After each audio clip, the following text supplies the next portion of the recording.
Shalom, Assalamualaikum warahmatullahi wabarakatuh.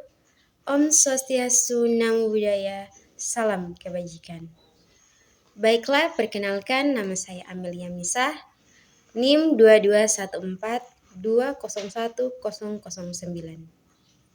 Saya merupakan mahasiswa aktif dari Universitas Pembangunan Indonesia Manado, kelas A1 semester 2, Fakultas Keperawatan, Prodi Ilmu Keperawatan.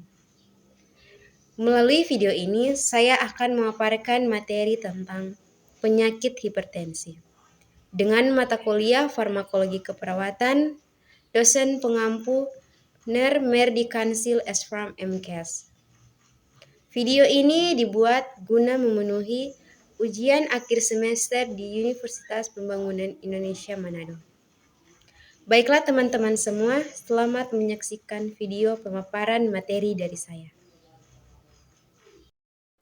Definisi hipertensi. Hipertensi atau yang lebih dikenal dengan tekanan darah tinggi adalah penyakit kronik akibat desakan darah yang berlebihan dan hampir tidak konstan pada arteri. Epidemiologi hipertensi. Penyakit hipertensi merupakan peningkatan tekanan darah yang memberi gejala yang berlanjut untuk suatu target organ tubuh sehingga timbul kerusakan lebih berat, seperti stroke untuk otak, penyakit jantung untuk koroner, untuk pembuluh darah, jantung, dan untuk otot jantung. Etiologi hipertensi. Berdasarkan penyebabnya, hipertensi dibagi menjadi dua golongan, yaitu 1. Hipertensi esensial atau hipertensi primer merupakan hipertensi yang tidak diketahui penyebabnya. Disebut juga hipertensi idiopatik. Ini merupakan tipe paling umum dan mencakup plus minus 95% dari luas kasus hipertensi. Hipertensi primer biasanya timbul pada umur 30-50 tahun. Kedua, hipertensi sekunder atau hipertensi renal. Peningkatan tekanan darah akibat penyakit tertentu dengan penyebab diketahui mencakup plus min 5% dari kasus hipertensi. Selanjutnya ada faktor risiko hipertensi. Secara umum, faktor risiko terjadinya hipertensi yang teridentifikasi antara lain: A. Faktor risiko yang tidak dapat dimodifikasi. 1. Riwayat hipertensi pada keluarga atau yang disebut keturunan. 2. Umur. 3. Jenis kelamin. B. Faktor risiko yang dapat dimodifikasi. 1. Merokok. 2. Stres. 3. Obesitas. 4. Konsumsi garam. 5. Aktivitas fisik. 6. Penggunaan kontrasepsi hormonal. Selanjutnya ada pemeriksaan penunjang. Pemeriksaan penunjang meliputi pemeriksaan laboratorium rutin yang dilakukan sebelum memulai terapi bertujuan menentukan adanya kerusakan organ dan faktor risiko lain atau mencari penyebab hipertensi. Biasanya diperiksa urinalitas, darah perifer lengkap, kimia darah seperti kalium, natrium, kreatinin, gula darah puasa, kolesterol total, kolesterol HDL. Sebagai tambahan dapat dilakukan pemeriksaan lain seperti clearance kreatinin, protein urin 24 jam, asam urat, kolesterol LDL, TSH, dan ekokardiografi.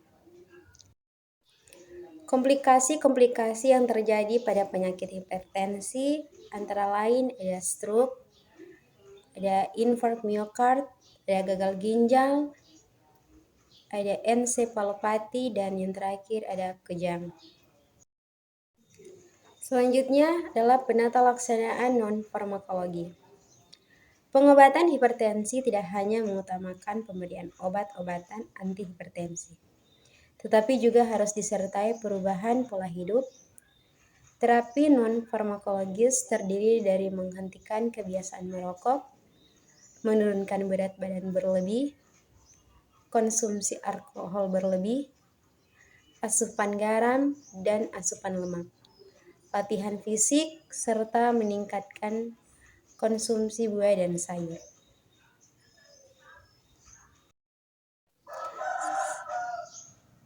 Selanjutnya ada penata laksana farmakologi.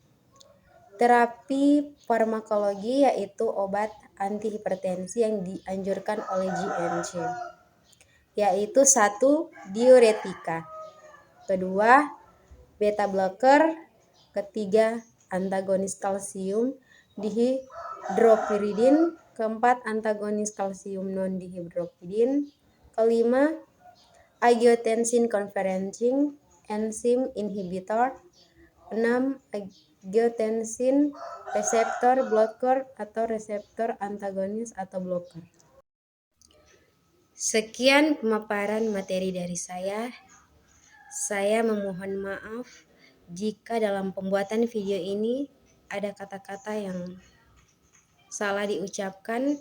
Untuk itu, saya mengharapkan kritik dan saran agar dalam kedepannya saya bisa membuat lebih baik lagi.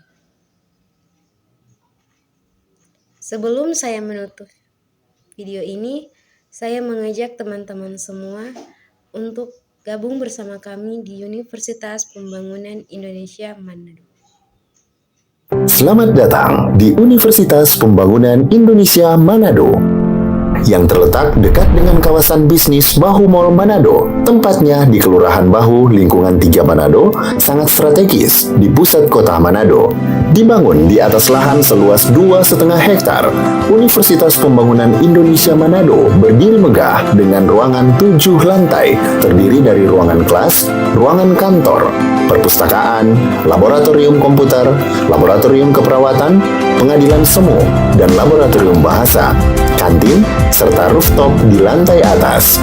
Universitas Pembangunan Indonesia Manado memiliki 6 fakultas dengan program studi, yaitu Fakultas Pertanian, Prodi Agribisnis, Fakultas Hukum, Prodi Hukum, Fakultas Teknik, Prodi Teknik Elektro dan Teknik Sipil, Fakultas Ilmu Sosial Ilmu Politik, Prodi Ilmu Politik, Fakultas Sastra, Prodi Sastra Inggris, Fakultas Keperawatan, Prodi Ilmu Keperawatan, dan Profesi Nurse.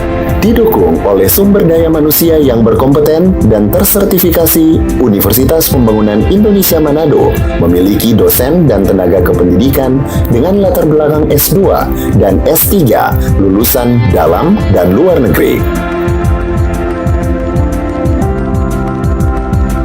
Proses belajar mengajar dilaksanakan dengan teknologi informasi merujuk perkembangan dunia modern saat ini, dilakukan dengan sistem e-learning dan sistem ujian online atau ULAIN. Hasil tracer student Universitas Pembangunan Indonesia Manado dan fakultas menyebutkan lulusan UNPI sudah tersebar di dalam dan luar negeri.